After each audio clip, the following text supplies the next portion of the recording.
watch this video, I will, without a doubt, say Larry Bird is the greatest player of all time. So I had to come here to see if that's the truth. Let's get it.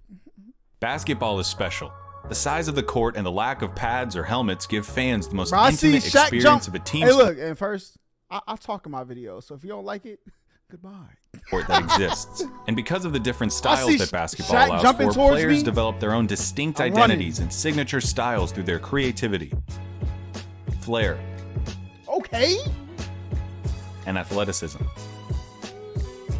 And although no player succeeds alone, the scoring volume and two-way nature of the sport give individual stars a nearly unprecedented amount of control over the flow and outcome of a game.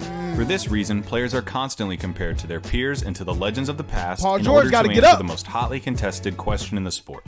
Who's the greatest to ever do it? For many, the question is redundant. They believe... Oh, so this is making the case Larry Bird's the greatest. We're locked in. Even only one right answer. Their answer. Others might have their own personal stance, but acknowledge one or two alternatives. But I believe that there's much more nuance to the question of greatness and more answers to it than you might think. By my count, there are 8 players in NBA history that have a substantial claim as the GOAT. It's a subjective thing, though. I can't give you a definitive answer. LeBron? All I can do is make the argument. So today, I'll be making the case for Larry Bird as the greatest basketball player of all time. All right, he said 8 players. He showed Kareem. He showed, was it Shaq? He showed Jordan, LeBron. Hold up. He didn't. Oh, no, he showed Tim Duncan. Who's Larry Bird's number 5? Who are the other 3 that y'all think?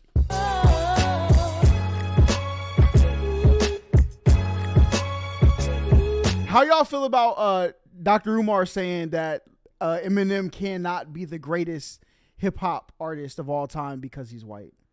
I think that boy is bugging.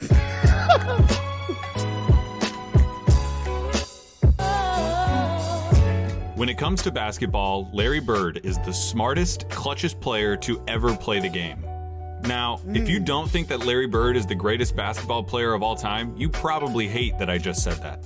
Those are the kind of talking head sport cliches that surely impact the game but are impossible to empirically measure. Normally, I'd agree with you, but I think that when you talk about Larry Bird, you see those intangibles become real, palpable results. He just pulled up from 3. I wouldn't have said it if I didn't believe it. That's crazy. When Larry Bird was drafted by the Boston Celtics in 1978, the NBA needed saving. Attendance was in the toilet, the league had few marketable stars, cocaine addiction had several players in its grasp, and most damning of all, playoff games were being tape delayed. Playoff games at the highest level of basketball were being are being tape delayed? Why were they being tape delayed back then? In the back seat for black and white movies and network reruns. But rather than join the Celtics after being taken 3rd overall, Larry Bird decided to return for his final year at Indiana State, a decision that would prove to be one of the most important in the history of the sport. Bird's final year saw the Sycamores tear through college basketball, going 33-0 before the national championship game. Bird, already claimed by the NBA's most historic and prestigious franchise, had established himself as the generational talent who would inherit the mantle of pro basketball. Indiana State's opponent in the national championship was Michigan State, captained by the immortal Irvin Magic Johnson. The Sycamores lost so they was rivals since college. That's tough. Championship to the more talented Spartans in the highest rated game in the history of basketball at any level still to this day. The stage had been set. The next decade of basketball would be defined by the rivalry between the white hick from French Lick and his Boston Celtics. Where's French Lick? What state is French Lick in? And the Black Magic and his Showtime Lakers. The rivalry between Bird and Johnson is entwined into the fabric of the NBA and is worthy of 100 documentaries. In this video, though, we're going to be looking at Bird's claim of supremacy. Here's Bird's claim of what? Claim of what? Did he say? In this video, though, we're going to be looking at Bird's claim of supremacy. What did he Here's say? Bird's basketball resume. His 3 championships come with perhaps the highest collective degree of difficulty of any player's championships. His 3... Oh, what? Larry Bird played with 3 other Hall of Famers. If you got 3 Hall of Famers on your team plus you, how difficult can your championships be? I'm just asking questions, all right? These is my questions. Maybe he'll prove me wrong. I don't know. 3 MVPs came consecutively, making him only the 3rd player to accomplish the feat, along with Bill Russell and Wilt Chamberlain. His 2 Finals MVPs are misleading. He was absolutely the best player on the '81 Celtics, but he was only a sophomore, and his 15 points per game in the finals gave the media an excuse to exact a little vengeance on a legendarily difficult interview. Hold up. He won a championship his first year? Hold up. Sophomore, second year. All right, bet. His all-star and first-team selections also come with the caveat that Bird only played for 13 seasons and missed all but 6 games of the '89 season following surgeries on both feet. I can hear you already. A 13-year career, and this guy is supposed to be the GOAT? What color of paint are you huffing, Clayton? I think 12 All-Stars selections, and what was the other thing he had? 10 All-NBA teams in 13 years. Hey, your shooting percentage is crazy. Green, obviously. But hear me out. Yeah, Bird's career lasted about 2/3 as long as it should have. But what he did in that time was so impressive and so substantial that every basketball fan acknowledges that he's in the conversation as the greatest ever. Doesn't it matter that those 13 years saved professional basketball, delivered a disproportionate amount of memorable moments, defined the golden age of the league, and produced a career by which all other forwards, before or since, are measured? Bird squeezed every drop of talent out in those 13 years and made it seem more like 30. He didn't just leave his fingerprints on the game. He left so much of his DNA in the sport that it needed a cigarette afterwards. There's something to be said about the candle that lasts half as long but burns twice as bright. Those 3 MVP years. All right, let's look at these stats, bruh. Games, field goal percentage, 50%. That's fire. 3-pointers attempted, 1 a game. Different error. 3-point percentage, 40% though. That's pretty good for an error that didn't like optimize 3-pointers. Free throw percentage, 88%. Okay. Back up with any other run by 6.7 assists a game. That boy was cooking. Any other player. I will put an A+ Larry Bird season up against anyone's. Oh, that's one season. Or no, that's from 83 to 86. What does an A+ Larry Bird season look like? A full box score, a blowout win, a nearly undefeated record at home, and a play style that could only be described one way: white. Larry Bird isn't just a white basketball player, he's the white basketball player. To describe Larry Bird's game is to thumb through the Hoops dictionary and pick out every cliche about white players. Unathletic, great shooter, good fundamentals. All right, listen, I know y'all gonna say I'm pausing. I don't care. I need y'all to look at this move right here. A lot of people be saying like, oh, the moves now are way more advanced. Look at this step back he did right here. Player. To describe Larry Bird's game is to thumb through the look at this Hoops dictionary and pick out every. That's a high level play right there. I ain't gonna lie. Every cliche. Even in today's age, that'd be a highlight posted by Bleacher Report. So about white players. Unathletic, great shooter, good fundamentals, the whole thing. The archetype of a white basketball player is Larry Bird, with one exception. He had an unparalleled understanding of the game of basketball, both as a physical contest and as a mental competition. His basketball IQ infected everything he did and catapulted his career into legend. Bird was a complete player. Jerry West called him nearly as perfect as you can get. He was the league's first great marksman. He could contort his body to shoot from anywhere on the court, regardless of the level of defense. He pioneered the art of the dagger 3 and was the founding member of the 50-40-90 club. See, that's what I was looking at, the 50-40-90 club.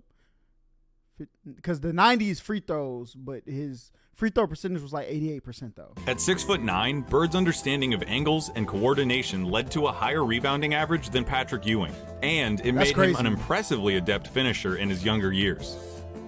In '86, Bird dropped 47 points on the Blazers, playing the majority of the. All right, look, I got a question for y'all. One person has to finish at the rim. Pause. All right. Are you taking Kyrie off the backboard with the fillet spin, or are you taking Larry Bird? That's a good question. The game left-handed. His lack of quick lateral movement meant that Bird didn't do much when it came to slapping the floor and picking up the opposing point guard, but his size and omniscience gave him the ability to body similarly sized players, read defenses like a free safety, and pick off passing lanes with ease. His passing was transcendent, and I'll highlight it later. And of course you need to know that Larry Bird was a tough MFer. He had a superhuman motor and dove for loose balls like a beagle at the park.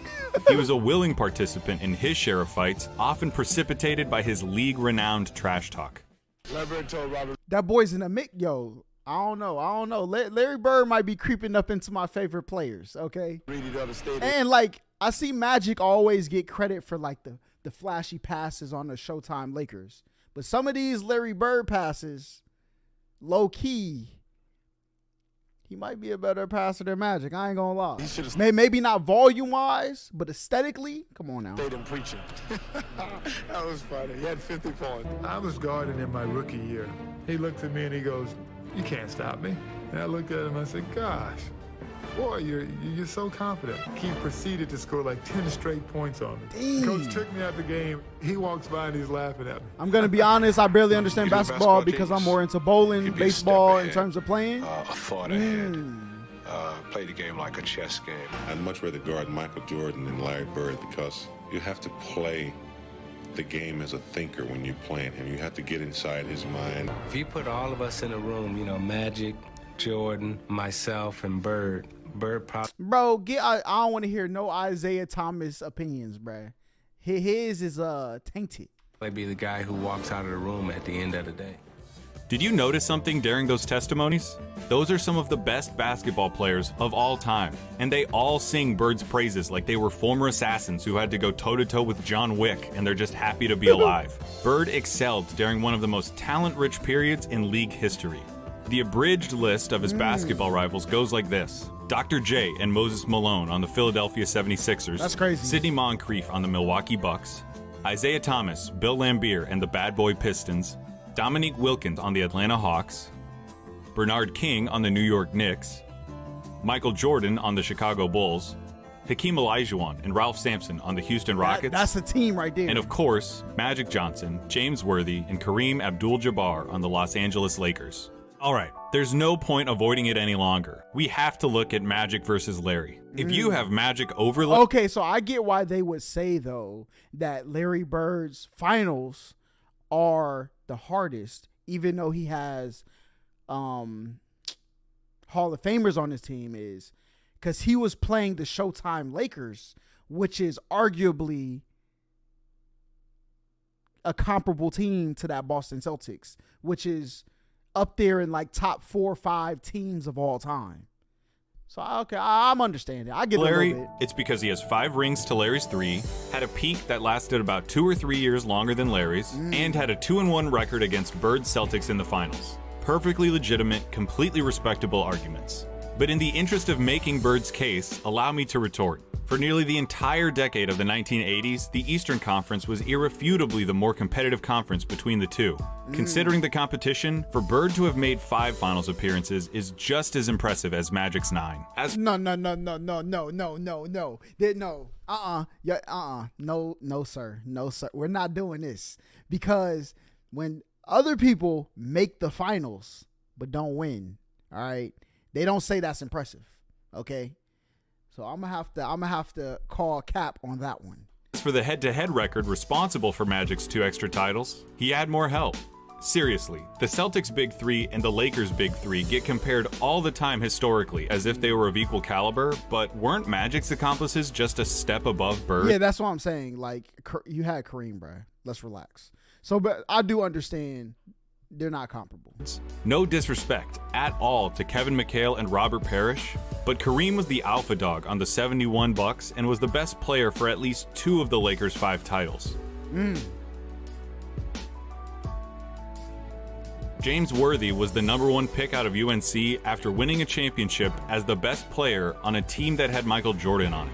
That's Throw crazy. in the fact that Magic got to be coached by Pat Riley, one of the most brilliant minds in basketball history, and you could say that the Magic Hold up. So you're Nah, see, I can't. This is why these arguments get crazy, though, because you're crediting, right, or other teams for having better coaches.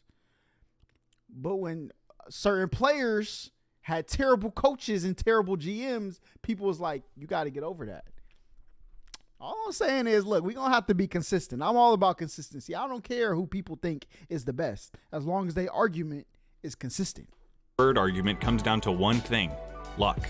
So if their careers come down to luck, the question just becomes who you would rather take. Now, I'm not making this video to tell you why you shouldn't take Magic. I'm making this video to tell you why you should take Bird. Not just over Magic, but over everybody. One thing that helps him is the fact that his play would translate perfectly into the league today. A 6'9" sharpshooting forward with eyes in the back of his head who averaged double-digit rebounds in an era against Moses and Lambeer.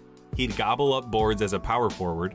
He'd be an offensive mismatch against everybody as a small ball center, and his off-ball skills and passing would pair perfectly with the flow of today's game. Add in his competitive mania and 3 generations worth of medical advancements, and we're talking about a player who could have stuck around so long they would have had to rename the league. As you've been watching these clips of Bird, I would hope that you would notice something. He always knows where everybody is. Watching Bird play basketball is like watching those monsters from A Quiet Place that know where you are if you make any noise at all.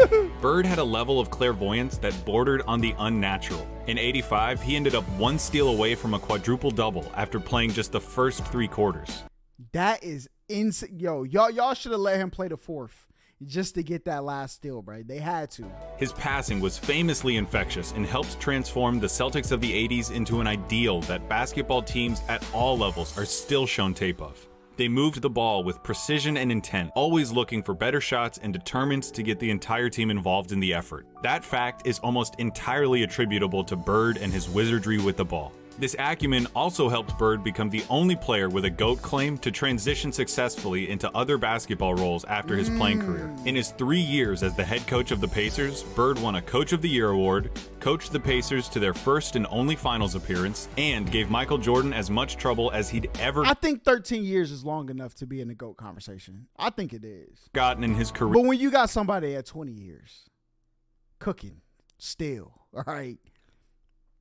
In the '98 Eastern Conference Finals. After moving into a front office role for Indiana, he won Executive of the Year in 2000. Because people always say with this, I'm sorry, listen. People always say with this generation, what if they was back then and, you know, the defense was tougher and they was getting punched? Okay, cool.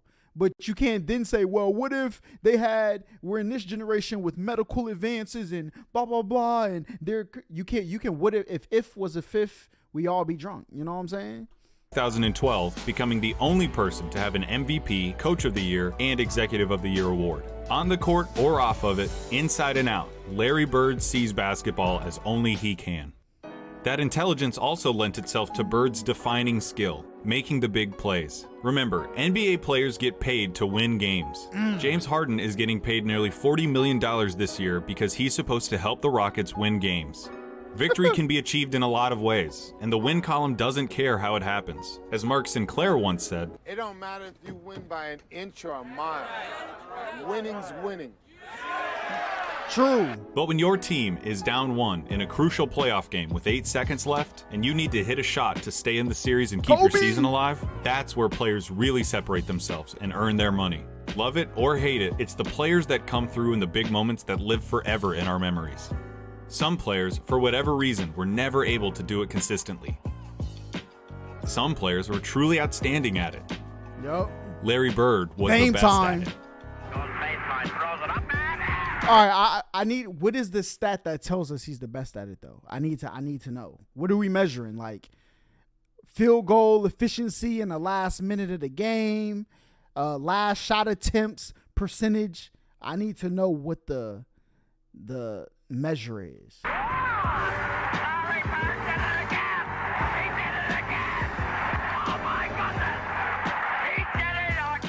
I'm not going to give you the stats about his field goal shooting under 2 minutes with a score that's this How can you say he's the...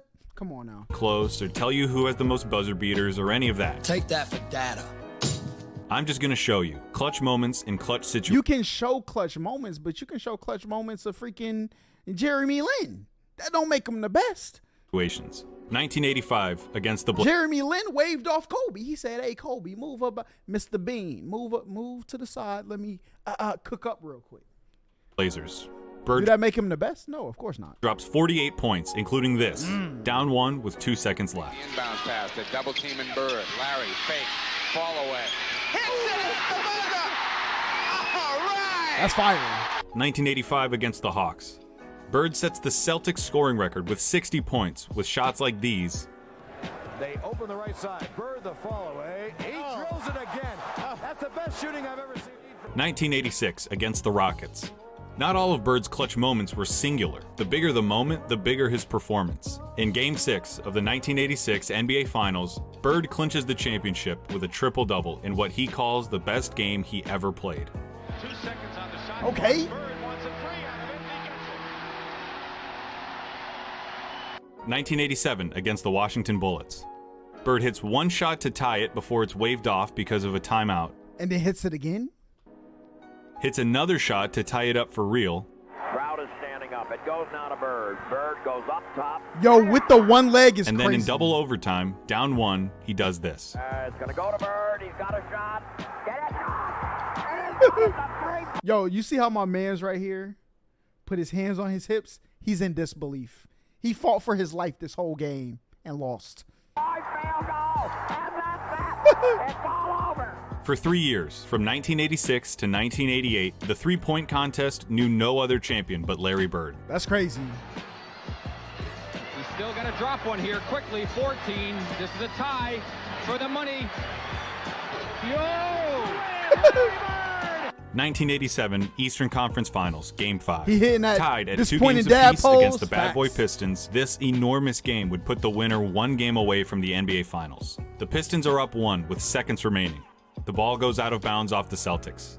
Isaiah Thomas wow. just needs to inbound the ball to win the game. Now there's a steal by Bird. Underneath the DJ. Lays it in. Right at 1 second. Hey. What a play by Bird. Bird stole the inbounding back. L. Isaiah Thomas as always, boy. There are truly too many big games and big moments for me to go through without this ending up as a documentary. But that all leads me to this, what I really want to talk about. 1987, NBA Finals, Game 4 against the Lakers. LA is up 2-1, and the Celtics need to win to tie the series and stay alive. Bird hits a 3 with 12 seconds left to go up by 2. Okay. Bird goes for 3.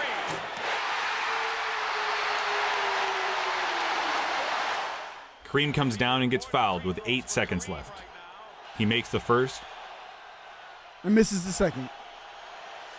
but misses the second. LA ends up with the ball with 7 seconds left, down 1 point. In the low post, being guarded by Dennis Johnson. Byron Scott is in the ball game now. Magic hits He this, should've pulled the that. baby skyhook. Magic with a hook shot. Scores with 2. 2 seconds left, down 1. Dennis Johnson on the inbound. Bird fires it. What do you think happened? Hey, yo, he made it. He's cooking. He is cook. The push off. That's a wide receiver move right there. I bet it wasn't that. When I paused the tape and the ball was hanging in the air, you thought it was going in. I Bird thought it was going in. Magic thought it was going in. I've seen this game before, and I still think it's going to go in. But it didn't. That was a perfect shot. Pat Riley said it himself.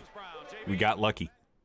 And that, a missed shot in the NBA Finals, is why he's the clutchest. Because after he makes the big plays, has the big games, hits the big shots, time and time again, you expect him to hit every shot, to win every game. And in those fleeting moments when he doesn't, when he looks like a mere human, when he looks like everyone else who tries to do what he does, you just can't believe it. That's what Larry Bird did. He made the big That's plays fire. so often, you thought he was going to make them every time. He helped turn basketball into a global phenomenon, paving the way for every Michael Jordan, Kobe Bryant, or LeBron James who comes through our lives. He played basketball in its purest form and captained a team that is consistently ranked among the greatest of all time. That's a fact. He has the second highest win percentage in the history of the NBA, behind Magic by less than 0.5%. That's crazy.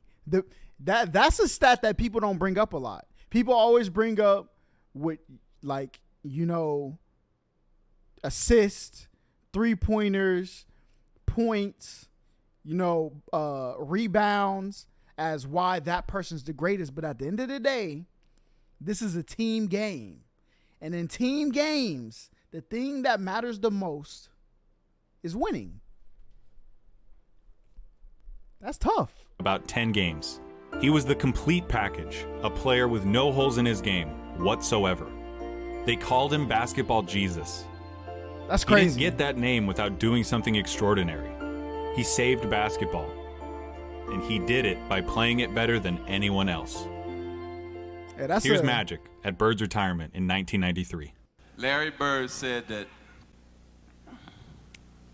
there would be another Larry Bird one day.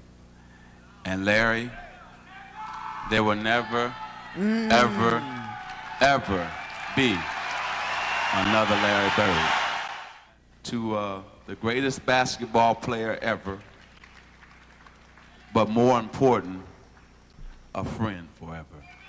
That's fire.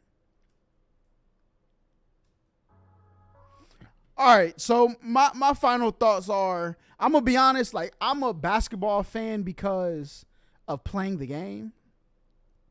But, like, I'm more of a player. I was a fan of Kobe. I'm a fan of Steph, right? I appreciate the game and people that are in it. But, like, if I didn't watch it, I don't really know. That's why I don't get into the who's the GOAT debate if I don't know about the person, right? I didn't know. I know Larry Bird was good. I didn't know he was this good. Obviously, he had to be, right? I know Magic a little bit. I didn't watch, like, Magic game tapes or Kareem game tapes. That's why I don't really get into the, oh, this person's better because I watched 80 hours of film. I don't do that, all right? But I listen to people talk, and when I hear people talk, their reasonings, one of the greatest points he made for Larry to be the best, and I hate when people say, like, oh, this person's good, they had a bad team. At the end of the day, in a team game, the biggest stat is winning. The most winning. The only difference between basketball, football, and baseball that's different from golf, gymnastics, tennis, all of that, is if you are the most winning, you are the best. So part of being the most winning in basketball is your team winning. So, you know what I'm saying?